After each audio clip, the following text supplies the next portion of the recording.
Hey, welcome to the Gentleman Grachowski Show. I am him, Larry Grachowski, your host, and this is going to be a spooktacular show. We're going to have Mike DeStasio who's the Hollywood Kid. He's going to talk about some Hollywood haunts and his favorite Hollywood scary movies. But first, we've got something very entertaining and scary at the same time here. We've got the host of Dominatrix, or she's a Dominatrix, or she's a zombie. We put it together, it's a Zominatrix. We got Bianca Elaine here, and she can talk more about her project here, which sounds really exciting and then spectacular, or should I call it spooktacular? Welcome to the show, Bianca. Oh, thank you very much for having me on. Well, tell us about what got you involved with Zominatrix. Well, actually, my husband is the writer, and we actually wrote the story together, but he wrote the script. He came up with the concept. His name is Michael Kine. He and I had both been working in independent film and for larger companies for, I don't know, each for about 10, 15 years. Behind the scenes, I'm more of an, camera in front of the camera person. He works a lot behind the scenes. But he came up with the idea because I kept getting offers for movies and not really being happy with, the role I wanted. So he wanted to have a project. He was very sweet that he wanted to showcase what he thought were my talents. Imagine that as whatever you want, but he knows me, and he knows that this would be a role that I could have fun with, and a role that's really what it comes down to. It's a role you could sink your teeth into. Tell us about Whips. Oh yeah, she's in the Whips and Brains Dominatrix. I guess she's a troubled dominatrix who basically seeks vengeance on her killers, right? That's right. She is into Whips and Brains. And I came up kind of on the fly with that I will give myself credit for that. When he told me the name Zominatrix, it wasn't too long after that I just messaged him while he was at work, and I said, what do you think about the tagline, she's into Whips and Brains? And he loved it. And we were really surprised that people embraced it as much as they did, because when we started this project, we just thought it was going to be the two of us working together like we usually do, and maybe a handful of our friends, but people had, the word got out and people just went crazy and they loved this character. They loved the idea. And it kind of grew into a monster of its own.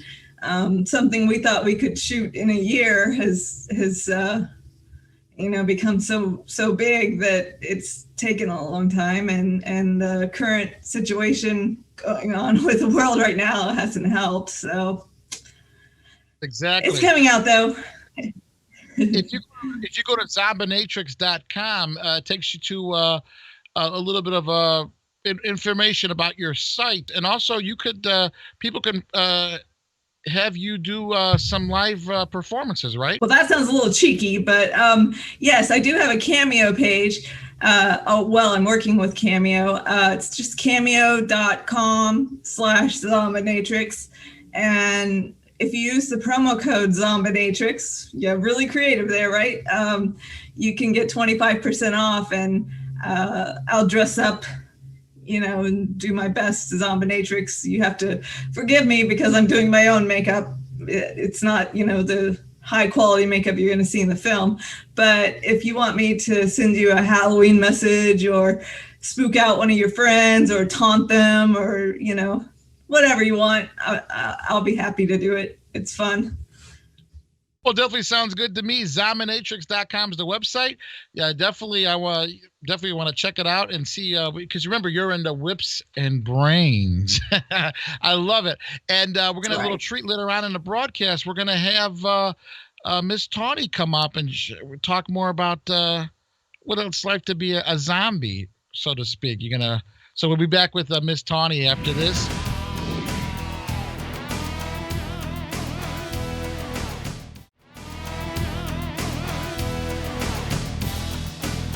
Hey, welcome back to the Gentleman Grachowski Show. I've got the host of the YouTube channel Real Talk with the Hollywood Kid, Mike DeStasio here. And Mike's going to talk to us a little bit about some Hollywood haunts and maybe something about his favorite Hollywood horror movies. Mike, welcome back to the show. Hey, Larry. Thank you guys for having me. It's a big thrill for me. I love this show, and I'm a big fan of what you guys do. Yeah, and, we have a good this time is right in my wheelhouse. Yeah, we have a good time doing it. Definitely, it's always fun talking to you because who doesn't love to talk about Hollywood? And you definitely got the pulse on, past and present Hollywood. And one of the things that you like to do is, you watch movies. You love the whole aura of Hollywood, I would say, And you can tell us about some of the places in Hollywood that are haunted. You can tell us a little bit about it. I saw, you would be surprised what's haunted in Hollywood. Can you tell us about some things? Yeah, there's plenty of facilities that are haunted. Larry, I see you got the Comedy Store up there as well. That's one of the Hollywood haunted hotspots. I believe Janis Joplin is known to walk around that facility late at night. But the one that really sticks out to me is the Hotel Roosevelt. It's located at 7000 Hollywood Boulevard. It sits right atop of the Hollywood Walk of Fame. And this hotel is. I was actually out there last summer. I wanted to take a walk inside, check out the lobby. And it's a Spanish style. It was built in 1927, I believe, for like $2.5 million. And today that'd be about $40 million. It is about 300 rooms.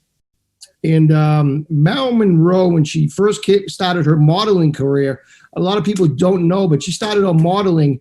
And her first photo shoot was by the Tropicana, a very famous pool.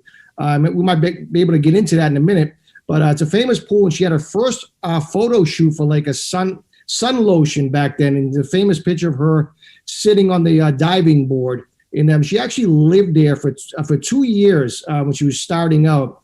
And the thing about the Hollywood Hotel, the Roosevelt Hollywood Hotel, Larry, is that a lot of actresses back in the 40s and 50s back then, obviously there's no cell phones, no internet, they would go to these hotel pools with their beautiful bodies back then, and they'd sit by the pool if they were an actress or an actor or a model, and that's where you would get discovered. And they did that a lot of that as well at the Beverly Hills Hotel. And the people would ask the bellman, just do me a favor, and can you call my name over the PA system to say I got a phone call? And that would make them really look like a big person at the hotel pool, because that's where a lot of the agents would hang out and the producers and directors, and then they would start networking. But anyway, so Marilyn Monroe stayed at the hotel for around 2 years, and I believe she met one of her husbands, Arthur Miller, the famous playwright, at that hotel as well. Her suite was Suite 1200, the Marilyn Monroe room, and it's segregated off into the hotel right now. I'm not sure if they still, I believe they might rent it out. Cost you a good chunk of change, but the hotel itself, there was a famous mirror inside her hotel room. And, the story goes that a maid was, she was cleaning her hotel room, Larry, and a piece of hair fell from the ceiling, and she brushed it out of the way while she was cleaning this big, like 6-foot mirror. And in the mirror, there was Marilyn Monroe was in the mirror. And she was freaked out. So she turned around. And when she turned around, she was standing right in front of her. And she pretty much ran out of the room screaming and never to be heard from again. So these are some of the stories about the Hollywood Roosevelt Hotel. It was named after President Theodore Roosevelt. I believe he was the 26th president. And there's so much stuff that happened in this hotel that, YouTubers go there in the middle of the night and they film. If you go on YouTube, you can see some of the stuff that they film. It's fascinating. Another famous gentleman that stayed there was Montgomery Clift. He stayed there in 1952, I believe, when they were filming From Here to Eternity. I believe that came out in 53 with Frank Sinatra, Burt Lancaster and Ernest Borgnine. And he still haunts the hotel to this day. A lot of the guests and the staff, they still say that you can hear him sometimes reading lines. His room was room 928, and they still hear him pacing the floor. It's a fascinating story. It's a beautiful hotel. It's gorgeous. And the first Academy Awards, it was held there. And believe it or not, tickets, get this, Larry, the tickets were $5 and the show lasted 15 minutes. So get your head around that if you can. So stories like that. And interesting. Now, behind you says the Hollywood Kid. That Hollywood sign is considered haunted too. Can you tell us about that? Yes, it is. The Hollywood sign, a dear friend of mine named James Zurich wrote a great book about Peg Entwistle. James is a great guy. I highly recommend a lot of your audience go on and check out that book. James is dealing with some very serious health issues right now, so our hearts go out to him. And he's a great guy, and I know he's watching right now. But the Hollywood sign itself, if you remember the show that Netflix came out with a couple months ago called Hollywoodland, it was loosely based on Peg Entwistle. She was an actress in the 20s and 30s on Broadway, and she went out to LA and she got her first movie in 13 Women, I believe. And that was a big role back then for her with a lot of big name actresses. And unfortunately, her scene got cut out, and she was very depressed. And legend has it that she climbed up the canyon, I believe it was Benedict Canyon, up to the Hollywood land sign. At the time was the Hollywood land sign.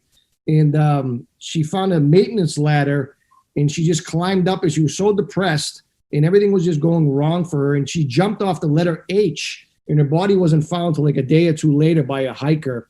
And many believe that she still haunts that area to this day. And her favorite perfume, I believe, or flower was gardenias. And people say that when they go up there hiking, they can smell a very strong scent of gardenias. But there are no gardenias planted in that area at all. So there was a jogger who was actually jogging through that area, and she had this smell come over her, and she looked up and she saw a woman, like apparition in front of her, like walking on water. And she really hightailed it out of there, and it was in a big write-up in the Hollywood Reporter. So these are the things that happen up there. Right now, I believe you can't get up there anymore like you did back then. I mean, there's like trigger wires, and if you go up there and hit that wire, there's like SWAT teams and helicopters in a matter of seconds over there. It's a pretty crazy place. Better that than zombies, I guess, up there. So we're sitting here with the host of the YouTube show Real Talk with the Hollywood Kid. We got the Hollywood Kid himself, Mike DeStasio, here. How are you, Mike? I'm doing great, Larry. This is right in my wheelhouse. So happy Halloween to you and your audience, because I'm a big Halloween geek. Now, let's talk about, you're definitely a movie guy. Let's talk about some of your favorite Hollywood, haunted movies, scary movies, whatever you want to call it, whatever Hollywood had to bring out there. So let's talk about your favorite. Well, Larry, I as you're well aware, I'm a classic Hollywood guy. I'm a classic film lover. I mean, if you pin me down and told me like one or two movies that you would want to watch for Halloween, and I highly recommend these two movies to your audience. The original House on Haunted Hill, 1959, starring the great Vincent Price. It's a black and white film. It's done with like pulleys and rope and stuff, a fishing wire. But I promise you, if you ever sit through the whole movie, it will scare the hell out of you. And it still scares me to this day. And a classic Vincent Price. He plays an eccentric millionaire who invites like 10 people to his mansion up on a hill. And he gives them $10,000 each if they can stay there the entire night without, either getting killed or leaving. And he gives each one of them a gun. And there you have it on the screen. And it's a really great film. It's very well done for what it is. And I see you got the other one on there, the 1966 The Ghost and Mr. Chicken with the great Don Knotts are one of my all-time favorites. That film, when I see it on television, I stop what I'm doing. If the house is burning down, I'm going to keep watching the movie until the firemen show up. But it's a great classic film. And one thing about that, Larry, it's a great family show, a great family movie, which they're very rare nowadays. And again, I highly recommend it. It definitely, like I said, it's just amazing what just what was scary back 40, 50 years in Hollywood compared to what people think of now. Would you say is this a definitely people were scared easily back 50 years ago than they are today? Yeah, I mean, obviously today it's a lot different, but back then you had to just take it for what it was. They did a very good job with suspense. And they really got creative, Larry. Vincent Price made a movie called The Tingler. I forget the year, early 50s, mid 50s. And what they did back then is you would go to the theater and watch the movie, and the seats had like a vibration to them, like they would zap you during the middle of the movie. And the audience would just jump out of the seat literally. And, it was just a great, great era for film. And that movie that you have right there, The House on Haunted Hill, what they also did to follow up on that, during that film, that skeleton, I forget his name, he had a nickname for him in the movie. He actually had his credit. They gave him a credit in the film. But what they did during the scene with the skeleton is they would have a pulley in a rope, and they would slide it down and go flying over the audience's head. And people just went crazy back then. And so that's what they did to be creative. And, they really did a good job, creating suspense for what they had. They didn't have the technology as they do today, but they did really, in my opinion, I thought they did a fantastic job of setting up the suspense, the characters and, the screams, the scream queens. And they were great back then. The sound engineers did a fantastic job, and they still hold up to this day, really, in my opinion. Cool. And then Don Knotts, how come there was never a sequel? That movie was so good, wasn't it? Yeah, it was a fantastic film. Again, attaboy Luther. That was a catchphrase in the movie. Attaboy Luther. Great movie. So many great character actors of that era that were in it. Otis the Drunk had a cameo in that movie from the Andy Griffith Show. So him and Don Knotts were very good friends, and he had a nice little cameo in the beginning of the movie. Otis the Drunk, if your audience out there remembers who he was. So there was another film called, one of my favorites, called The Attack of the 50-Foot Women. With Allison Hayes, who was stunning. She was stunningly beautiful, like a Marilyn Monroe-esque type of late woman. And that was a great movie. Again, you take it for what they are. If you're looking for CGI, you're not going to get it. This is an early 50s movie. And I'll give you a real scary story. Yvette Vickers was also in that movie. She played, she was messing around with Allison Hayes' husband in the film. In real life, she's actually in Playboy, I believe, in 1958. That's how pretty she was. Anyways, the later stages of her life, she really got eccentric and really kept to herself and really alienated herself from her neighbors and her entire family. And she just lived in a house by herself with a bunch of cats. And nobody heard from her for like a year or so. She was really getting paranoid. She would call the police when somebody would pull up in front of her house with a car, and she would call the cops and go out yelling and screaming at them. And anyways, for like a year or so, nobody heard from her. So one of her neighbors, who was an actress, went to knock on her door. She went through the window because nobody answered. And she went inside the house, and she was on the couch or on the floor in a mummified state. The coroner said she was dead for about a year. Okay, so it's how crazy that story is. And it's a very famous story. Yvette Vickers, look her up. I mean, she was stunningly beautiful, and she just got a little crazy in the head at the end. All right. Thanks for stopping by here. The Real Talk with the Hollywood Kid is the YouTube channel by Mike DeStasio. Thank you again, Mike, for stopping by. And definitely anytime something else from Hollywood pops up that you'd like to share with us, feel free. Thank you very much, Mike. And happy Halloween to you.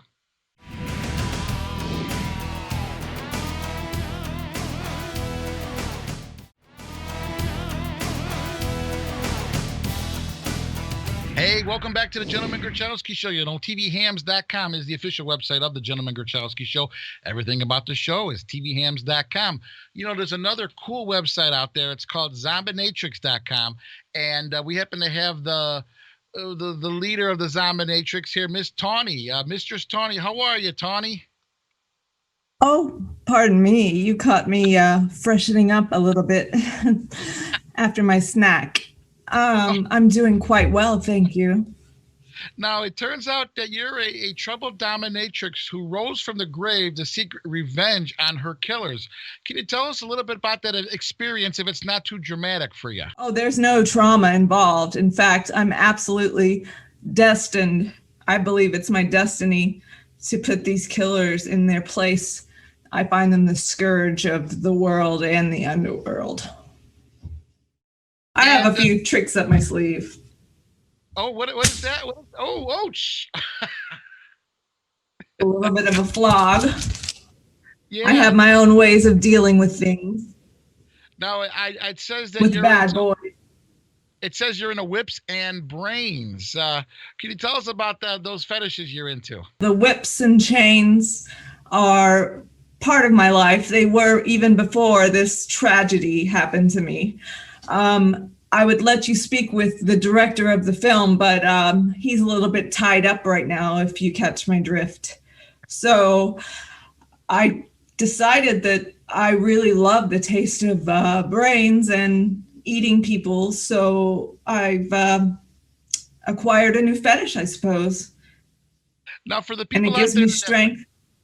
Now, for the people out there that never really had brains as a delicacy, can you describe to us what brains mean to a zombie and how they taste? Delicious. It's like, it makes caviar look like McDonald's. Or taste, I should say. A human brain is the most just delicious delicacy one could ever imagine eating, but it's very addicting, I'll tell you that. But it's keto safe, so it's fine. Oh, it's keto safe. That's a good thing. Now, does a person's brain taste different if they're smarter or not as smart? Like, does a jock brain taste a little bit, maybe a little bit sweeter than maybe an Einstein brain or something like that? An Einstein brain takes longer to eat and unravel. A jock's brain is pretty meaty and tough. So, there are differences. Sometimes I catch someone and attempt to eat the brain only to find nothing there. That's always a disappointment. Just air comes out. I could admit, with an air brain person, how would their brain taste? Someone is that would be considered an airhead. How would their brain taste? Could it be like a light? Well, since there's no brain in there, it's just a big poof, and that's it. And then I'm left disappointed, so I just smash them or spank them or something. So your sadomasochism thrives in the afterworld, and the fetish is to terminate her victims without mercy. Why would you want to give mercy to your victims anyways? Well, it's always got to be without mercy, right? Absolutely. Even before I became the Zombinatrix, I had no mercy. I was a dominatrix, and I never let anyone take any kind of control. In fact, I stepped all over them like the little minions that they were, and they loved every minute of it. Every minute of it. Have you just had a craving to go back to the real life of being a regular person again, or do you just think that being the Zombinatrix is more something that you may have been more destined to be in the first place? Absolutely destined to be. I mean, money comes and goes. Torturing people is fine, but when you can get away with murder and eating the delicacy of brains without any repercussions, why would I go back? And what's your biggest regret as being a zombie? Do you have regrets for zombies? No. No regret Zombies at all? are people too. We have our Zo- own rights. a zombie bill of rights? Is that what you said? What would be it as a zombie bill of We rights? have our own rights. We should start our own coalition. Yeah, you All should. zombies must join together. I Yeah, feel like we're misrepresented in the media too much. yeah. You definitely you don't get the fair shake other horror groups may have gotten over the past years. But can you tell us really quick about zombinatrix.com? Yes, it actually leads straight to our funding campaign, which is still ongoing since our filming had been put on hold. And you can visit us on Facebook/Zombinatrix and check out pictures and updates and everything like that. You can join the fan club of over 30,000 people there. You can also get a private message from me or send it to your friends if you want them to be terrorized or taunted. I'm working with Cameo, so it's just Cameo, CAMEO.com /Zombinatrix. And I have a promo code for your watchers. It's just Zombinatrix. You enter that, you get 25% off. And I will eat your friend's brains for you via a little message or say Happy Halloween or whatever you want. Cool. Sounds good. Thank you very much, Zombinatrix. And I Well, hope you thank guys. you for having me on. Hopefully you'll be out there patrolling the streets looking for your next victim soon, right? You got to come out in that sundown, or how does that work? Yes, I don't tan very easily, so I try to keep my creepy crawling in the evening. All right, thank you very much. All right, there. That's Mistress Tawny, and zombinatrix.com is for the website for more information. Definitely check it out. Thanks for watching the Gentleman Grachowski Show. This is the Halloween special, and boo! All right, we'll be back next week. Have a good one. Thank you. Now, if we can get a quick picture, we're gonna Sure. get. There you go. Could you make that Zombinatrix a little bigger? If there you go. Cool. Whips and brains. Yes, I like it. That costume's awesome. By the way, it looks really cool. Thank you. I can't wait to actually get back to work. I know that'd be good. Okay, we're gonna take a quick picture here. So if you can do me a quick favor, look into the camera and smile, or we're gonna take a still shot. So just whatever it takes, whatever a zombie would do. Okay, let's do it now.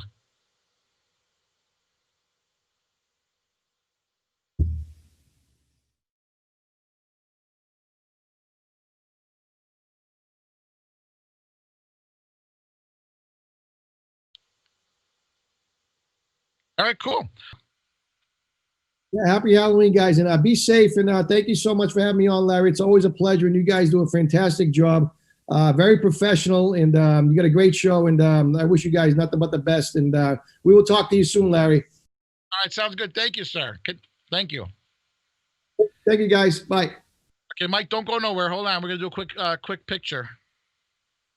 Okay. Mike, if you just get that Hollywood sign, there you go. Perfect. We're gonna do they're gonna stare at the camera for about 10 seconds and smile, okay? Starting now.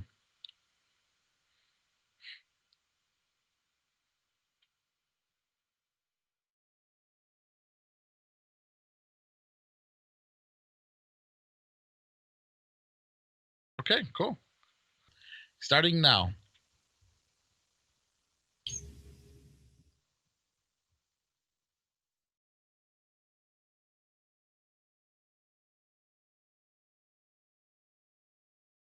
Cool. That's our little photo together.